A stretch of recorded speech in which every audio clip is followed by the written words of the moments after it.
എന്താണ് ഇപ്പോഴും ഇങ്ങനെ വഴിയിൽ ഇതേ വഴി അതിന്റെ ഒരു പിന്നിൽ ഇതെന്താണ്? ഈ വഴിയെ ബാക്കി വീട്ടുകാർക്കൊക്കെ വഴി ഉണ്ടായിരുന്നു, ഞങ്ങൾക്ക് വഴിയില്ല. അപ്പോൾ അത് ഇത് മറ്റൊരാളുടെ സ്ഥലത്തിൻ്റെ അതിർത്തിയിലാണ് ഞങ്ങളുടെ വീട് ഇരിക്കുന്നത്. അപ്പം ഞങ്ങൾ അവരോട് അങ്ങനെ ചോദിച്ചു, കാരണം ഞങ്ങളീ തോടും ചാടും എല്ലാം ചാടി നടക്കുന്നുണ്ട്.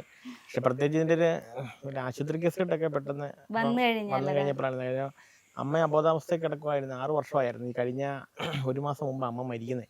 അപ്പോൾ പെട്ടെന്ന് ഹോസ്പിറ്റലിൽ ഇവിടുന്ന് എത്തിക്കാനും ഇവിടുന്ന് ബോഡി പള്ളിയിൽ കൊണ്ടുപോകാനൊക്കെ ആയിട്ട് മഴ ഈ കഴിഞ്ഞ മാസം മരിക്കുന്നത്, കഴിഞ്ഞ സെപ്റ്റംബർ അവസാനം മരിക്കുന്നത്. അപ്പോൾ ഇവിടുന്ന് എടുത്തോണ്ട് പോകാനൊക്കെ ഉള്ളൊരു അന്നേരം അതിൻ്റെ ഒരു ബുദ്ധിമുട്ട് അറിഞ്ഞുള്ളായിരുന്നു. കാരണം ഞങ്ങൾ ഈ വീട്ടിലുള്ള എല്ലാവരും തന്നെ ഓടിച്ചാടി പറമ്പിൽ കൂടെ നടന്ന് വെളുപ്പിനെ അങ്ങോട്ടും ഇങ്ങോട്ടും നടന്നു. അതുകൊണ്ട് ഞങ്ങൾക്ക് അതിന് ബുദ്ധിമുട്ട്. പക്ഷേ ഇങ്ങനെ ഒരു ആശുപത്രി കേസുകളൊക്കെ വരുമ്പോൾ ശകലം ഉള്ളെങ്കിൽ പോലും ആ റോഡിലേക്ക് എടുത്തോണ്ട് പോകാനൊക്കെ ഒരു ഇവിടെ നിന്നു ഞങ്ങളൊന്നും മാറണം എന്ന് വിചാരിക്കുന്നു.